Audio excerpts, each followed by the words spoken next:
इतिहास की दो रहस्यमय घटनाएं जो आज भी है अनसुलझी पहेली। पहली घटना इंग्लैंड की है। वो सन 1614 की क्रिसमस की एक शाम थी। कड़ाके की ठंड के बावजूद वहां के निवासी अपने प्रिय त्योहार की तैयारियों में व्यस्त थे। उसी धुंधली शाम को लंदन से सुदूर ब्रिस्टल गांव में बाल्ट परिवार भी खुशियां मना रहा था। उस परिवार में विलियम बाल्ट, उसकी पत्नी एनी और 3 बच्चे थे, जिनकी देखभाल करने के लिए एक वृद्ध नर्स भी थी। घर का नाम था आकेवले हॉल। दक्षिणी इंग्लैंड में बसा ब्रिस्टल गांव ऊंची ऊंची पहाड़ियों तथा घने जंगलों से घिरा हुआ था। हालांकि बच्चे उस दिन बहुत खुश थे, परंतु एनी दुखी थी। कारण था कि विलियम उस दिन किसी काम से लंदन गया हुआ था। उसका इस पवित्र दिन भी घर में न होना एनी को अखरने लगा।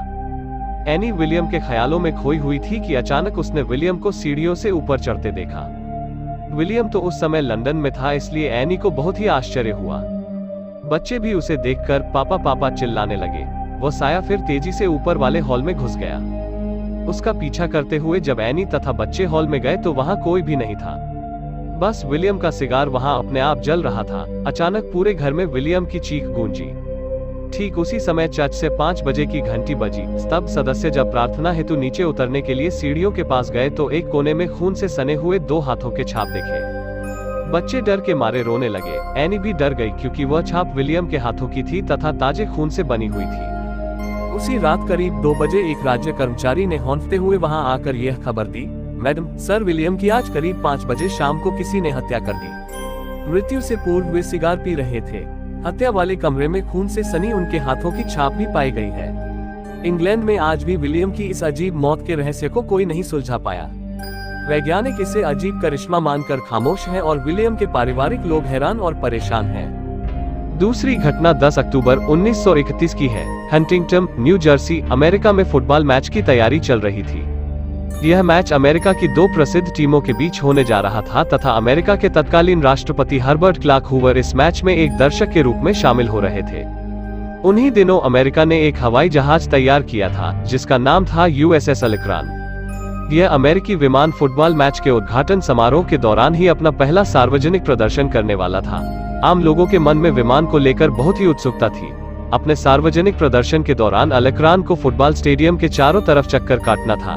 यह बात लोग अखबारों के अलावा अन्य सूचना माध्यमों से भी जान चुके थे कि हवाई अड्डे से उड़ान भरकर अलेक्रान किस मार्ग से हंटिंगटन के फुटबॉल स्टेडियम में पहुंचने वाला था। बहुत से लोग दूरबीन लेकर हवाई जहाज के आकाश पथ को निहारने लगे थे।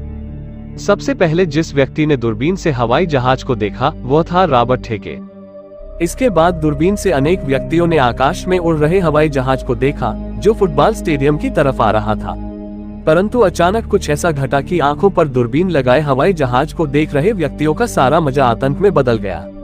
उन्होंने देखा कि हवाई जहाज में आग लग गई है तथा वह दुर्घटनाग्रस्त होकर नीचे गिर रहा है। दूरबीन से इस दृश्य को देख रहे व्यक्तियों में अफरा तफरी मच गई। उन्होंने शोर मचाया तथा इसकी जानकारी अधिकारियों को दी। जल्दी ही दुर्घटनाग्रस्त हवाई जहाज के मलबे की तलाश आरंभ हो गई। जिस इलाके में हवाई जहाज को गिरते हुए देखा गया था वहां का चप्पा चप्पा छाना गया, पर कहीं भी हवाई जहाज के मलबे का नामो निशान नहीं मिला। दुर्घटना के प्रत्यक्षदर्शी तथा खोजी दल उलझन में पड़ गए। इस बीच उन्हें ख्याल आया कि जहां से हवाई जहाज ने अपनी उड़ान भरी थी वहां के अधिकारियों को दुर्घटना की सूचना देकर उनसे भी सहायता ली जाए।